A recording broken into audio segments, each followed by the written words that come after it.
जय गुरुदेवाय नमः। परमात्मा की नज़र में सर्वश्रेष्ठ सबसे ज़्यादा महत्वपूर्ण कौन है, आज हम इस कथा के माध्यम से जानेंगे। एक बार नारद जी भ्रमण करते हुए बैकुंठ पहुंच जाते हैं और वहाँ लक्ष्मी माता के दर्शन उन्हें होते हैं, परंतु नारायण भगवान उनको कहीं नहीं दिखाई देते। इस चीज़ से सोचकर नारद जी उनको इधर उधर ढूंढते हैं और जब नारायण भगवान उन्हें दिखते हैं तो वो देखते हैं कि नारायण भगवान ध्यान में मगन है। तो वो नारायण भगवान से पूछते हैं कि प्रभु आप किसका ध्यान कर रहे हैं। तो नारायण भगवान उन्हें कहते हैं कि मैं अपने भक्तों का ध्यान कर रहा हूँ। तो नारद जी कहते हैं कि आपके लिए वो ही सर्वश्रेष्ठ है, वो ही महत्वपूर्ण है। तो नारायण भगवान कहते हैं हाँ, मेरे लिए वो ही श्रेष्ठ है, वो ही सर्वश्रेष्ठ है और वो ही मेरे लिए महत्वपूर्ण है। इस चीज़ के चलते हुए नारद जी कहते हैं सबसे ज़्यादा सर्वश्रेष्ठ तो पृथ्वी है। तो जो नारायण जी होते हैं वो कहते हैं कि पृथ्वी तो शेषनाग के फन पे विराजमान है। तो शेषनाग महत्वपूर्ण हुए। तो नारद जी कहते हैं शेषनाग तो भगवान शिव के गले में स्थापित है, गले में है उनके। तो शिव जी महत्वपूर्ण हुए। तो भगवान कहते हैं कि फिर तो सबसे ज़्यादा सर्वश्रेष्ठ रावण है, जिसने कैलाश को भी अपने उठा लिया था। तो फिर वो कहते हैं कि नारायण भगवान की फिर तो बलि ज़्यादा सर्वश्रेष्ठ है, क्योंकि बलि ने जो रावण था उसको बगल में दबा लिया था।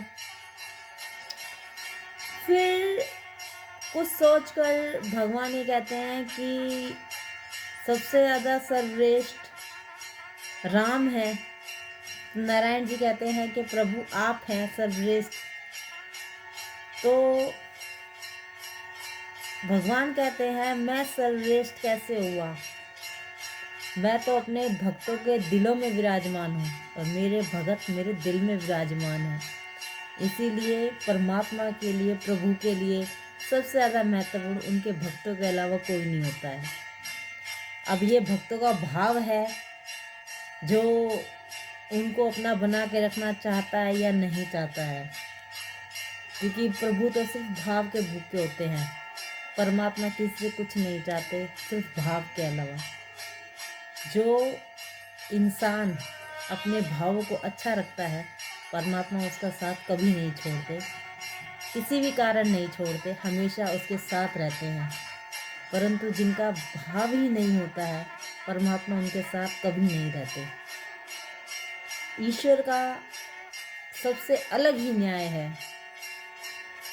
भक्त उसको अगर थोड़ा देता है, परमात्मा उसी को 1000 गुना कर देता है।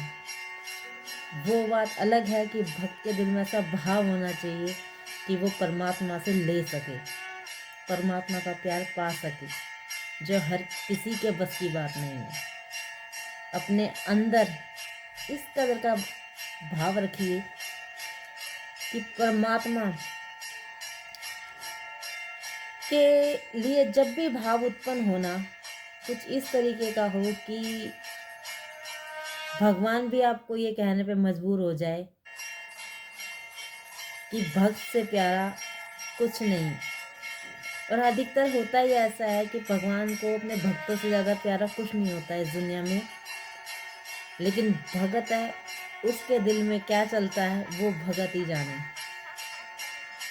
ईश्वर का ध्यान कीजिए, ईश्वर से प्रेम कीजिए।